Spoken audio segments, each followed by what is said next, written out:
I'm commenting about the walkaway movement that's going on right now, and I just want to say that I'm glad and I'm happy and I'm supportive. I used to be a Democrat myself. I was raised by Democrats. My parents are both still Democrats. My mom was a big Hillary supporter. My dad's very pro-union. He was pro-Bernie Sanders in the elections. I actually walked away a couple years into Obama's administration. I just realized that he had other intentions than what he campaigned on. I didn't like that he was okay with our country being separated and bringing back racial problems. But I just want to say that the Democrats have gotten much worse. I don't recognize the party anymore. I don't really know what they stand on. And so I understand that you know, a lot of people want to get away from it. They're spreading hate. They're dividing us. I don't even know what policies really they support other than what we hear about on the news.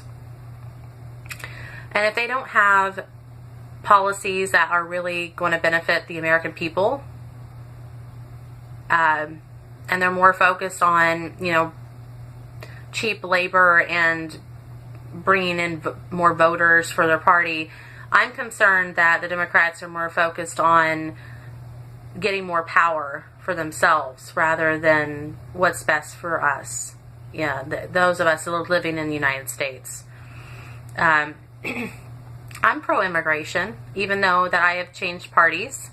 I still am very pro-immigration. I know that immigrants are very important to the American society. They've always been. But they have to do it legally. You know, what is the point of coming here illegally? There's no reason to come here illegally. And I don't hear any rational explanation for it. And Democrats, it's on most issues, I don't hear a rational explanation from the Democrats on anything. It's all this emotional nonsense that we keep hearing from the left. Or this really snide comments that they make about Republicans or people in the Trump administration. You know, I understand not liking the president, but I have never seen a president just be so disrespected.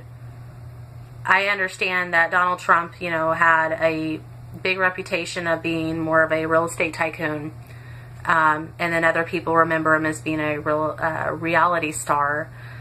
But he still won the presidency, and I don't understand why they are going out of their way to reject anything that he proposes. You know, I mean, the same thing happened to Reagan. My parents, being Democrats, were anti-Reagan, but I read about Reagan, and Reagan went through very similar issues. And there was a lot of talk when I was growing up about how, you know, he was just an actor, and that he wasn't, you know, he wasn't really a great president. But reading about him, I think that, you know, he was a lot better than what we've had in the last couple administrations. Haven't really been doing well. But I just want you all to know that it's okay. I have friends that don't talk to me anymore. I have family members that, you know, want little to do with me. But you'll make new friends, and eventually they'll realize that their behavior was honestly silly, and there is no reason to stop talking to someone just because their political views change. But until the Democrats that are more mainstream quit talking that way, I don't think it's going to stop. So good luck, but don't be afraid.